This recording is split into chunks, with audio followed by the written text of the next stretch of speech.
تو میں یہ عرض کر رہا تھا، دیکھو بھائی، یہ جو ہے اللہ تعالیٰ نے، ہاں ہندو کے پاس سے جو پرچہ نکلا اس میں خدائی تعلیمات میں بھگوان جو پیسیوں قسم کے، یہ اس کا بھگوان، یہ اس کا بھگوان، پھر تھائی لینڈ کے الگ بھگوان، برما کے الگ بھگوان، پھر 50 والے الگ، 100 والے الگ، 200 والے الگ، 5 پہ ایک فری والے الگ، بہت ساری قسموں کے. تو یہ خدائی تعلیمات نہیں ہو سکتی کہ خدا ہمیں اپنے آپ سے ہٹا کے کس کے سامنے جھکا رہا ہو؟ پتھروں کے سامنے.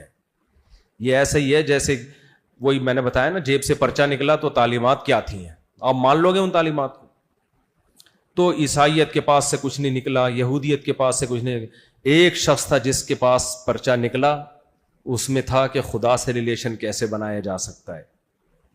بلکہ وہ سید الانبیاء محمد صلی اللہ علیہ وسلم تھے، ان کے پاس الحم سے لے کے والناس تک قرآن نکلا، ان کے پاس 5 نمازیں نکلیں، ان کے پاس طہارت کے احکام نکلے کہ نماز سے پہلے ایسے طہارت، غسل کا طریقہ کیا ہے، وضو کا طریقہ کیا ہے، دانت صاف رکھنے کیسے ہیں، اور ایک ایک چیز اپنی باڈی کو مینٹین کرنے سے متعلق، کھانے پینے کی ہدایات سے متعلق.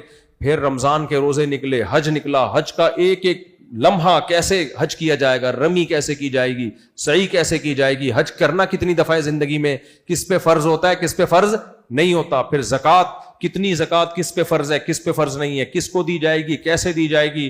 پھر اللہ کے حقوق کی ایک طویل فہرست جو فقہ کی کتابوں میں اتنی بھری ہوئی ہے. پھر اس کے بعد مخلوق کے حقوق شروع ہوتے ہیں، ماں کے حقوق الگ بیان کیے، بیوی کے حقوق الگ بیان کیے، بیٹی کے حقوق الگ بیان کیے، بیٹے کے حقوق الگ بیان کیے، پڑوسیوں کے حقوق الگ بیان کیے.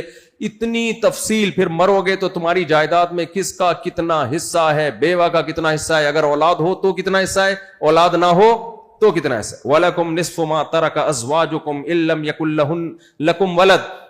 اگر تمہارے اولاد نہیں، إِن لَّمْ يَكُن لَّهُنَّ وَلَدٌ، تمہاری بیوی مر گئی تو اس کے اگر اولاد ہے تو تمہارا 4تھا حصہ، اس کے اولاد نہیں ہے تو تمہارا 8واں حصہ. ایک ایک چیز کو قرآن ایکسپلین کرتا چلا جا رہا ہے.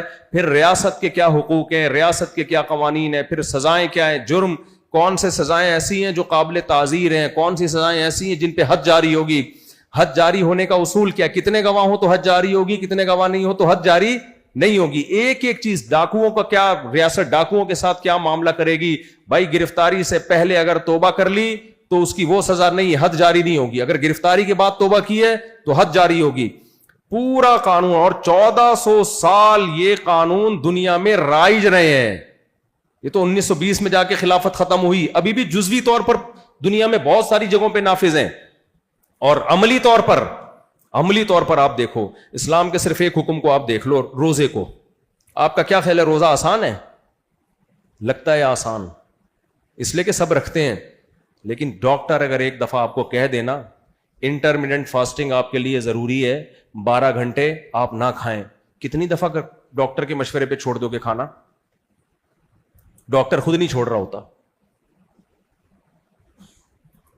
کتنا ڈاکٹر کہتے ہیں نا 2 کھانوں میں گیپ رکھیں، رکھتے ہیں گیپ، بکری کی طرح جگالی کرتے رہتے ہیں، سارا دن کھاتے رہتے ہیں. ڈاکٹر جو مشورے دے رہا ہو تو خود بھی کھا رہا ہوتا ہے. 100 میں کوئی ایک ڈاکٹر ہے جو اپنی ہدایات پر خود عمل کر رہا ہو. نہیں بھائی، 12-13 گھنٹے کھانا پینا روکنا آسان کام بولو نہیں.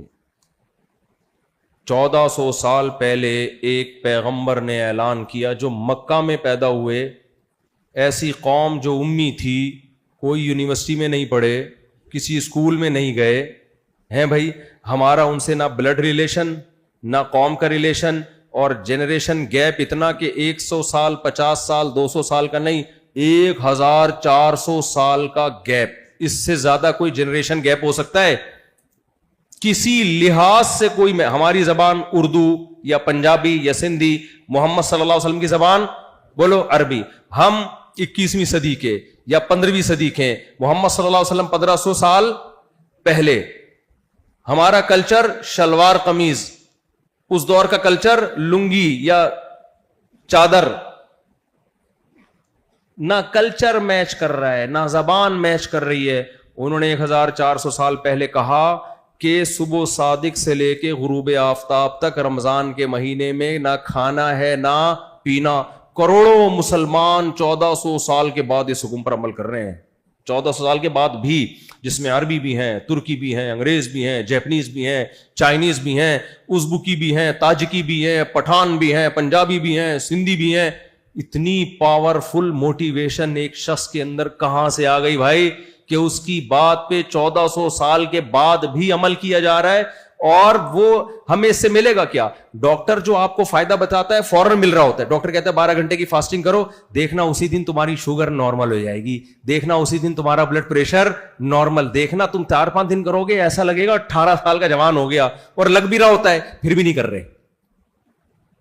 بھائی ٹینشن ہے یار، 12 گھنٹے چلو ایک دو دفعہ ہو جائے گا، کون پھر بھی برگر پیزے پھوڑ رہے ہوتے ہیں. محمد صلی اللہ علیہ وسلم نے کیا کہا؟ 1 مہینے روزہ رکھنا، کیا ملے گا؟ کولیسٹرول ڈاؤن ہو جائے گا؟ نہ.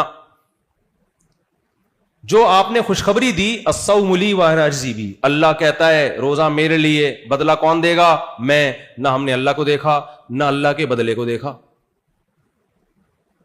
یار اتنی پاورفل موٹیو، 2-4 لوگوں پر تو اثر ہو سکتا ہے، کروڑوں لوگ، کروڑوں، اور 1400 سال سے پوری دنیا میں ہلچل مچ جاتی ہے.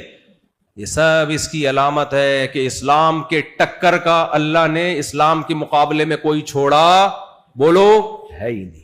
کہ تمہارے پاس اگر کسی دین پہ چلنا ہے تو اسلام کے علاوہ کوئی آپشن ہی نہیں ہے. وہی جیسے ایک باریک بندہ اور ایک صحت مند، تو آپ کے پاس اب آپشن ہی نہیں ہے کہ آپ اس باریک پہ ڈالو کہ اس نے پتھر اٹھایا ہوگا. اتنا آسان کر دیا نا کیس، مقدمہ آسان کر دیا، بھائی یہی ہے، اس کے علاوہ تو کوئی ہو نہیں سکتا. تو اللہ نے بھی اتنا آسان کر دیا اسلام کو کہ سمجھنے کو کہ ہمارے پاس سیدھے راستے پہ چلنے کے لیے اسلام کے علاوہ کوئی آپشن بولتے کیوں نہیں ہے. اب آخری بات بس ختم کرتا ہوں. دیکھو اللہ نے یہ تو بہت آسان کر دیا، سمجھنا کہ اسلام برحق مذہب ہے، چلنے کو آسان نہیں کیا، چلنے کو آسان نہیں کیا. جب پتہ چل گیا نا برحق ہے تو چلنے میں کچھ مشکلات آئیں گی. بہت مشکل بھی نہیں کیا لیکن بہت آسان بھی بولو نہیں کیا. تو بس اب ہم سمجھ تو لیتے ہیں کہ اسلام برحق ہے، عمل ہم اتنا کرتے ہیں جتنا ہماری سوسائٹی ہمیں اجازت دیتی ہے، جتنی ہماری خواہشات ہمیں اجازت دیتی ہیں، اس سے زیادہ آگے نہیں جاتے. کتنا ہم اسلام پہ عمل کرتے ہیں، بس ایک مثال سے بات سمجھاؤں گا. ایک صاحب سے کسی نے پوچھا کہ یار قرآن میں اتنی دعائیں ہیں، تمہیں کون سی دعا زیادہ پسند ہے؟ اس نے قربان جاؤں قرآن کی دعاؤں پہ، قرآن میں بہت ساری دعائیں، لیکن مجھے جو سب سے پسند آئی ہے نا، ربنا انزل علینا مائدۃ من السماء، اے اللہ آسمان سے دسترخوان اتار دے. یہ والی دعا سب سے اچھی. اچھا بھائی دسترخوان والی اچھی ہے.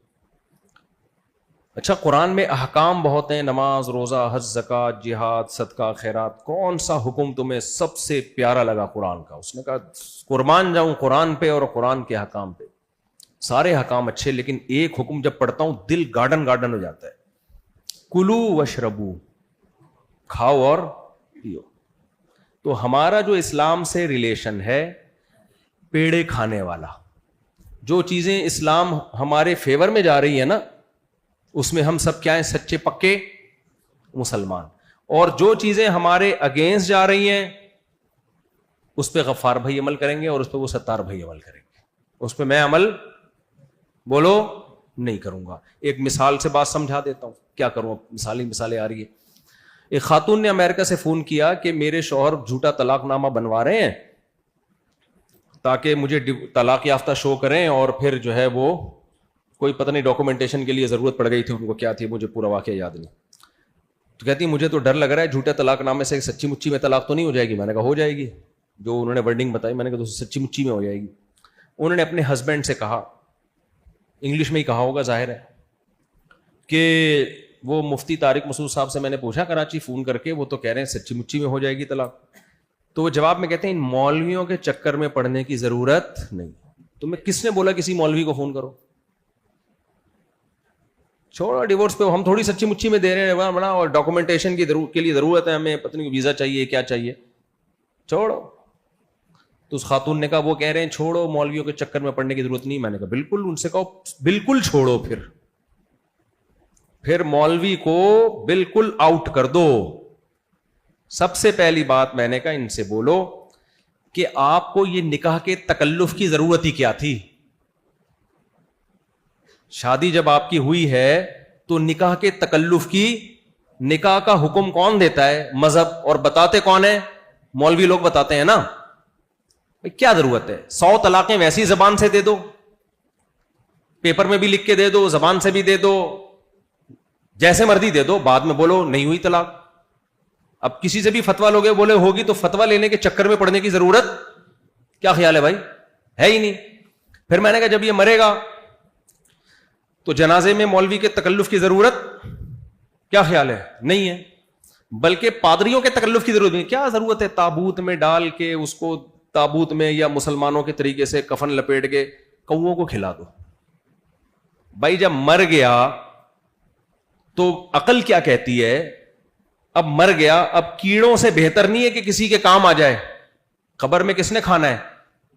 بھائی عقل سے اگر فیصلہ کرو تو قبر میں جا کے کیڑوں نے کھانا ہے. بہتر نہیں ہے تازہ تازہ مرا ہے کباب بنا کے انسانوں کو کھلا دو. بعض علاقے ہیں جہاں انسان کا گوشت بھی کھا جاتے ہیں لوگ.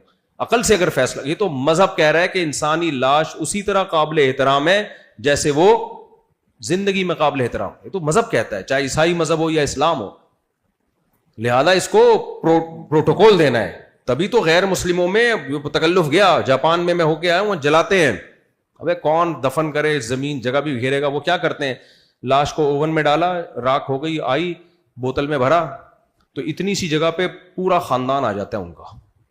ایک قبر ہوتی ہے اس میں پردادا، بیٹا، بہو، داماد، سارا خاندان جاپانیوں کا اتنی سی جگہ پہ. ہمارے مردوں کی آپ بدماشی دیکھو، پورے قبرستان مہنگی مہنگی جگہوں پہ گھیر کے بیٹھے ہوئے کہ نہیں بیٹھے ہوئے؟ کیا خیال ہے؟ عقل کیا کہتی ہے؟ ٹھیک کر رہے ہیں. تو میں نے کہا آپ اپنے ہسبینڈ کو بولیں کہ جب آپ مریں گے تو یہ جنازہ اٹھانا لوگوں کو ٹینشن ہے، سیدھا سیدھا ایک اوون ہے اس میں ڈالو، چند سیکنڈ لگتے ہیں، راکھ بن کے باہر، اس کو دفنا دیں. چلو گوشت کووں کو کھلانا اچھا نہیں لگ رہا تو اس میں دفنا دیں. تو مولویوں کے چکر میں پڑنے کی ضرورت کیا خیال ہے؟ نہیں ہے. بہت چیزیں ابھی میں کیا لے کے جاؤں. ختنوں سے شروع ہوتی ہے بات. ختنے کس کے چکر میں پڑھ کے کرواتے ہیں؟ بولو.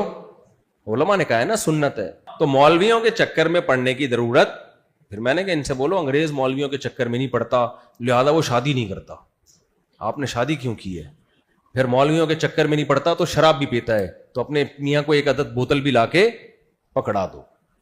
پھر مولویوں کے چکر میں انگریز نہیں پڑتا تو نائٹ کلب بھی جاتا ہے، تو اپنے ہسبینڈ کو بولو کہاں جاؤ؟ Night club. اور پھر ان کی بیگمات بھی جاتی ہیں، پورا سیٹ اپ کیا ہو جائے گا؟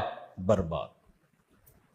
تو یہ کیا بات ہے یار؟ جہاں ڈر لگتا ہے وہی ہے. ہمارے حضرت کے پاس ایک آدمی اپنے بچے کو لے کر آیا کہ بہت شرارتی ہو گیا ہے، اس کو ذرا صحیح دیندار بنا دیں، ماں باپ کی اطاعت نہیں کرتا. حضرت نے دیندار بنا دیا، اس نے داڑھی بھی رکھ لی، نماز بھی بن گیا، انسان کا بچہ بن کے گھر گیا. اب نماز روزہ بھی، ابا سے بھی احترام. تو اس کے گھر والے آئے، ہم نے اس کو شریف بنانے کے لیے، نیک بنانے کا بولا تھا، مولوی بنانے کا نہیں بولا تھا. یہ تو پکا مولوی بن گیا ہے. داڑھی بھی رکھ لی ہے، شلواریں ٹخنے سے اوپر ہو گئی ہیں اور تکبیروں لگی پاؤں، تو مولوی بن گیا. تو مذہب کا ہم اتنا استعمال کرتے ہیں جتنا ہمارے فیور میں جا رہا ہو، اور جہاں ہمیں لگا کہ نہیں تو بھائی یہ غلط ہے، یہ تو منافقت ہے. اٹ از کالڈ منافقت. تو میں جلدی اللہ کے کچھ احکام آپ کے سامنے رکھ دوں. اس اعتکاف میں آپ نے وہ پورا کرنے ہیں تاکہ مذہب ہمارے فیور میں ہو یا اگینسٹ میں جا رہا ہو بظاہر، تو ہم نے پھر بھی ان احکام پر عمل کرنا ہے. پہلا حکم 5 وقت نماز عزم کریں، کبھی زندگی میں نہیں چھوڑیں گے، چاہے دکان پہ رش ہو یا کسی بھی کام میں مشغول ہوں. صحیح ہے کہ نہیں صحیح ہے؟ ایسا نہیں ہے کہ جب فارغ بیٹھے ہوئے کوئی کسٹمر آ ہی نہیں رہا چلو نماز پڑھنے چلتے ہیں، اور جب لائن لگی ہوئی ہے نہیں بھائی ابھی تو یہ بزنس کا ٹائم ہے. نہ بھائی، دکان پہ کسٹمر ہو یا نہ ہو، دونوں صورتوں میں کیا کرنا ہے؟ نماز کو ترجیح دینی ہے.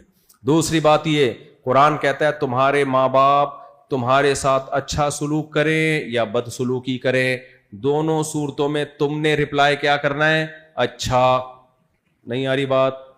لوگ کہتے ہیں میرے ابا کا سلوک میرے ساتھ اچھا نہیں ہے تو میں کیسے اچھا کروں؟ بھائی اگر ابا کا سلوک اچھا ہوتا تو پھر تو انگریز بھی اچھا سلوک کر رہا ہوتا ہے. دوست میں اور ابا میں یہی تو فرق ہے. دوست اچھا سلوک کرے تو ٹھیک ہے، نہیں کرے تو چل نکل یہاں سے، تو ہمارا باپ ہے کیا؟ لوگ کہتے ہیں نا.